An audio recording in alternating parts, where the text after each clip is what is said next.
Welcome to the lecture series on Introduction to Indian Philosophy. This is my second lecture on the Nyāya school of Indian philosophy. I will begin my lecture with the first sutra of Gautama's Nyāya Sutras, and it is Pramana Prameya Samshaya Prayojana Drishtanta Siddhanta Avayava Tarka Nirnaya Vada Jalpa Vitanda Hetva Bhasa Chala Jati Nigrhasthananam Tattva Jna Nishreyasadhigamaha.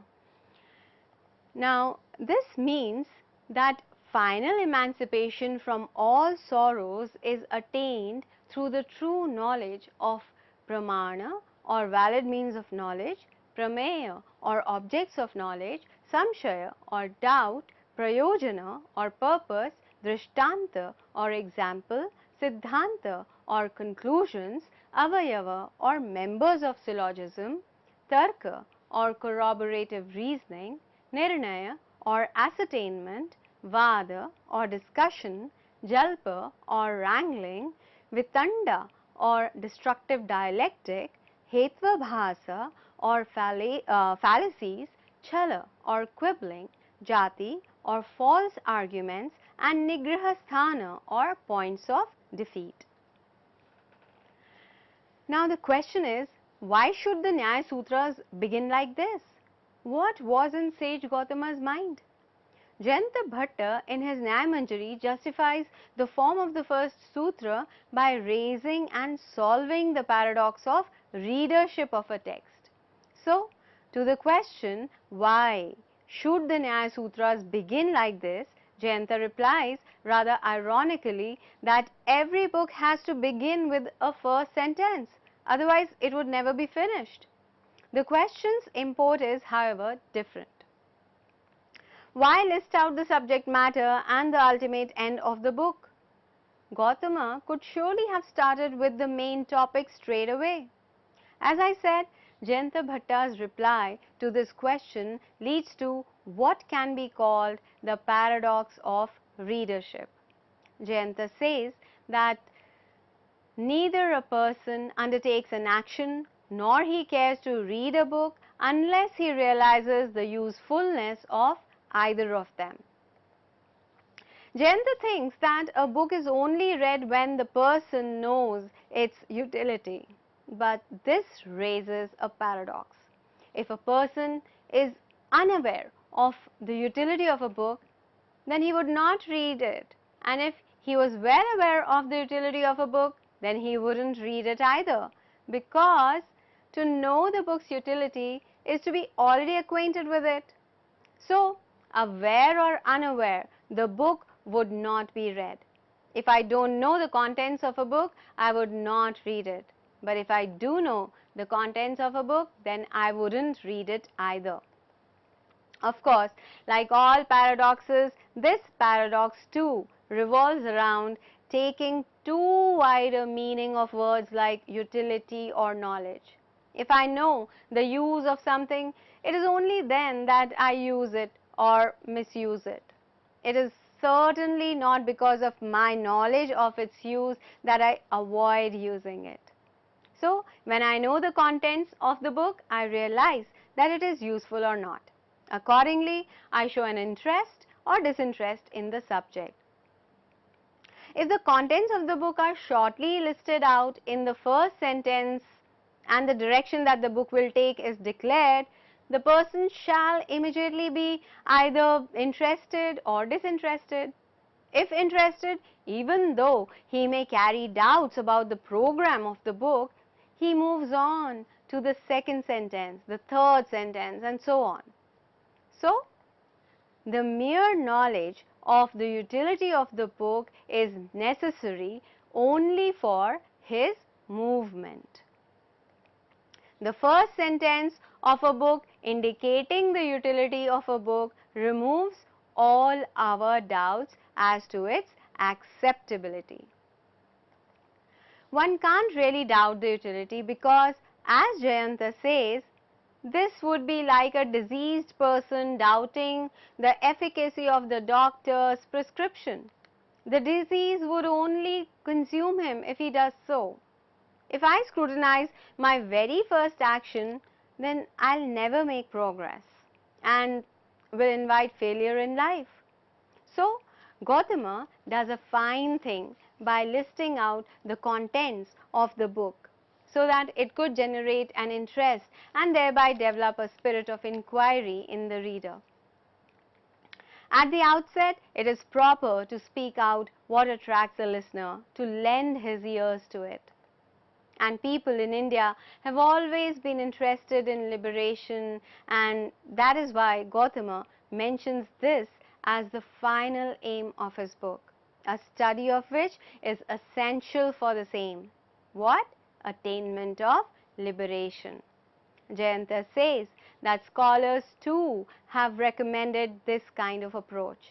He says, the first sentence attracts the readers and silences the hostile critics. The first sentence should convey the aim and object of a book. The end is emphasized so that the reader is interested in the means. The reader may have doubts about the author's veracity, but if he notices that the author is pure, good and honest, he takes the liberty of believing in what the author says in the first sentence. He would then read the book. So what does Gautama intend to tell his listeners in the first verse? He intends to tell them that a proper knowledge of all these entities or categories, starting from pramana, prameya, samshaya, prayojana, drishtanta, siddhanta, avayava, tarka, nirnaya, vada, jalpa, vitanda, hetvabhasa, chala, jati and nigrahasthana leads to nishreyasa or highest good. And he will deal with all these 16 categories one by one. However, some commentators have reclassified or rather grouped these categories under the heads of epistemology, metaphysics, ethics and salvation. If you notice, pramana, which is the first category, deals with instruments of knowledge. The second category, prameya or object of knowledge, actually deals with metaphysics or metaphysical objects. The third category, samshaya, deals with doubt which provokes inquiry. The fourth is about the general purpose of inquiry. So, these two could either belong to epistemology or to metaphysics or to ethics or even to salvation. Now, the 10th, 11th, 12th, 14th, 15th and 16th categories, which are vada, jalpa, vitanda, chala, jati and nigrahasthana, they deal with debate. Whereas the 5th, 7th, 8th, 9th and 13th, which are drishtanta, avayava, tarka, nirnaya and hetvabhasa, they deal with the nature of inference.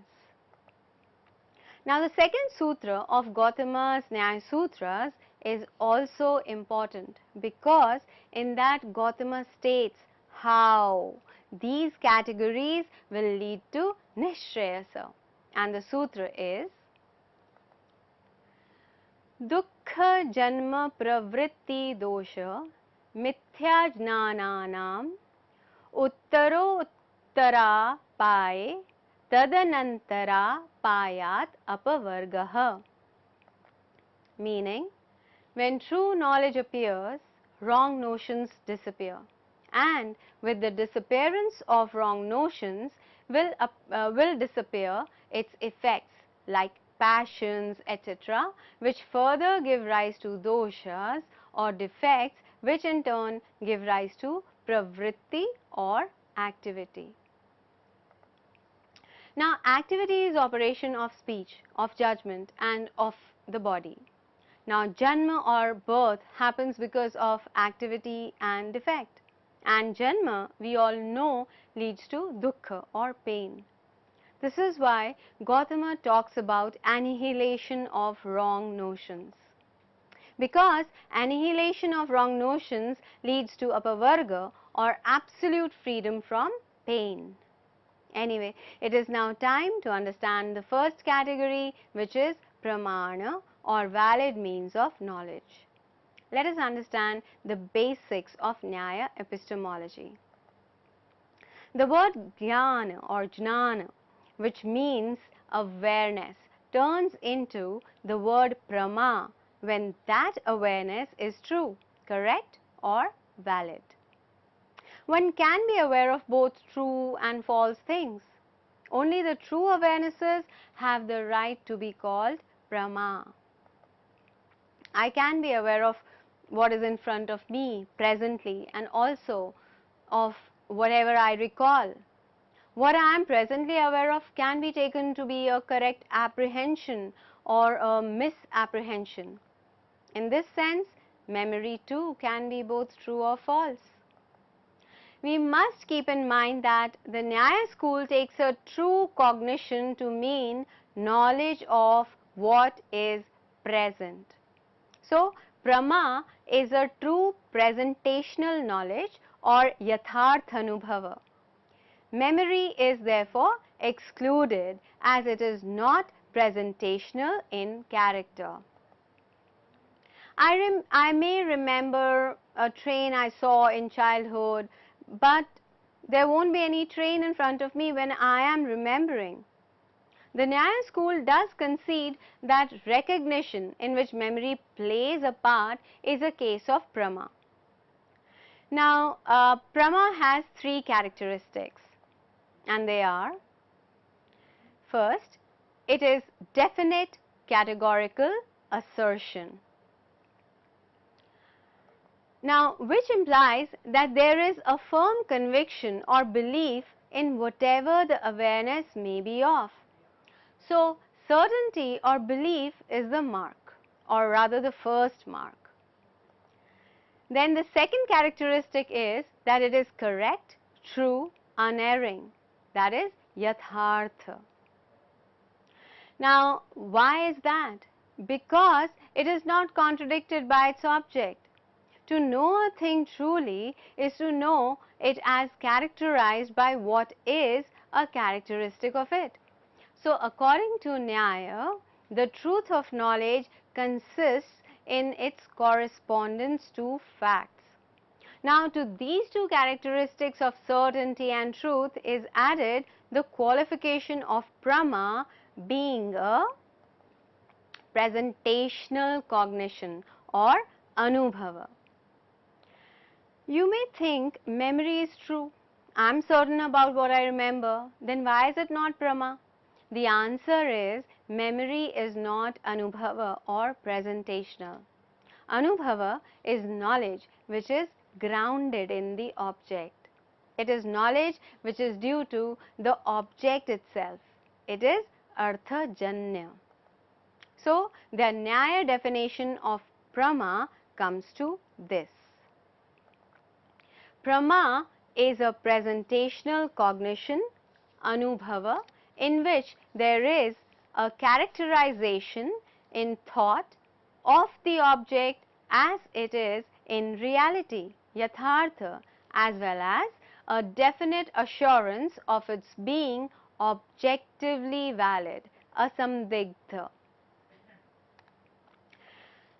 In any episode of knowledge, these four factors are required. The first is the subject or pramatri. Then second is an object which is prameya. The third is a true cognition or prama. And the fourth is a means to arrive at the true cognition or pramana. The validity or invalidity of awareness, however, depends upon the fourth factor, that is pramana. About pramana, Professor Matilal says that while talking about pramana, one has to emphasize its dual character, evidential and causal. A pramana provides evidence that I have had a true or correct awareness, Also, it is the most effective causal factor that brings about true awareness. It is the karana of the prama. There can be no right knowledge of pramayas or objects without pramana. Now, this raises the question of what a karana is. Actually, to know what a karana is, we need to know that there is a distinction between karana and karana. Karana is the means, while karana is the cause. A cause is defined as the invariable and unconditional antecedent of an effect, which means that the effect is the invariable and unconditional consequent. Now, there are three kinds of causes. The first is samavai or constituent. It is the substratum in which the effect inheres. For example, threads inhere in cloth. Now, the second is asamavai or non-constituent. It is the mediate cause of an effect. It is an inherent attribute of the constituent cause. For example, in relation to the effect cloth, the contact of the threads is the non-constituent cause. The color of the threads also is the mediate cause of the color of the cloth. Then comes the nimitta or the efficient cause. This is the agency that acts on both the samavai and asamavai causes and makes them produce the effect. In relation to the cloth, the loom is the efficient cause. In fact, it is the efficient cause which is to be regarded as karana, or the means which is principally responsible for bringing about the effect. Samavai and asamavai are merely the conditions of the effect. Nimitta is the operative cause. Likewise, pramana is the unique operative cause or karana of prama or right knowledge. Jayanta Bhatta in his Nyāya Manjari defines pramana as avyabhicharinim asamdigdham arthopalabdhi vidadhati bodha bodha swabhava samagri pramanam. It is the totality of conscious and unconscious factors which generates doubt-free, non-erroneous cognition of objects. So, pramana does not signify a single means. It is a complex comprised of two opposite elements, consciousness and unconscious objects. The visual perception of a jar, for example, is conditioned by physical contact between the eyes and the object, as well as by the internal operations of the visual organ.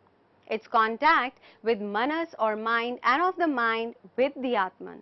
So, pramana is taken to mean the entire complex or collocation of all the specific physical and psychical conditions, bodha, bodha, swabhava, samagri.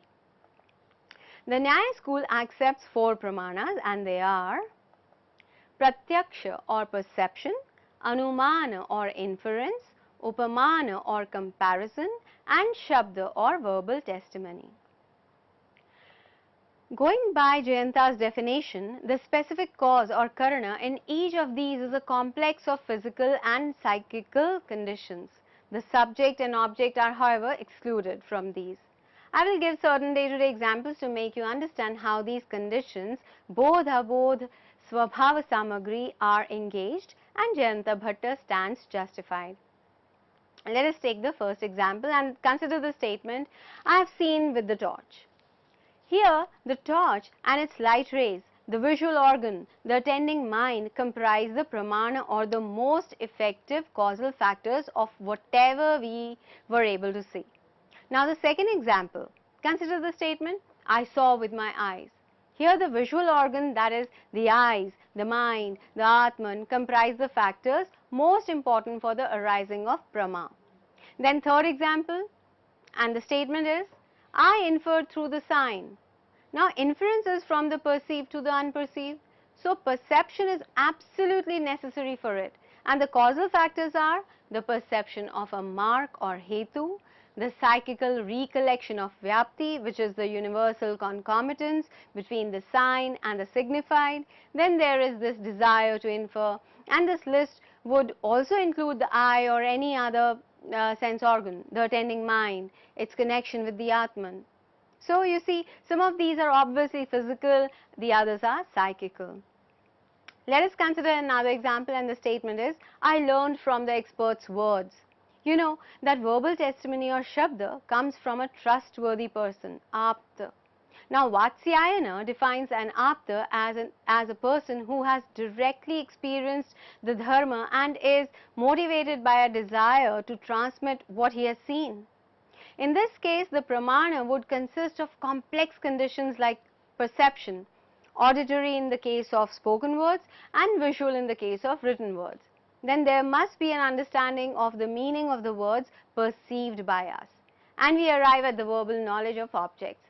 So, you see, the karana is the knowledge of words, which leads to the knowledge of objects through its function of recalling to our minds the meanings connected with words or sentences. Now, I'll take the last example, which is the statement, I ascertain by my own mind. For the Nyāya philosophers, manas or mind is an integral or rather an internal organ of perception, antarindriya, which through which we directly know pleasure, pain and other mental states. Important thing to note is that it is unconscious also. It is through manas that the Atman obtains knowledge of objects. Suppose that I get great pleasure in chewing candies. So here the perception, that is touch of the candy, leads to the Atman's awareness of a feeling of pleasure through the instrumentality of the manas. In fact, all internal perceptions are made aware to the Atman by the manas. Anyway, I'll discuss that in detail when in my upcoming lectures. With this, I'll end today's lecture, and will continue this discussion on Pramana as is given in Jayanta Bhatta's Nyaya Manjari. Thank you so much.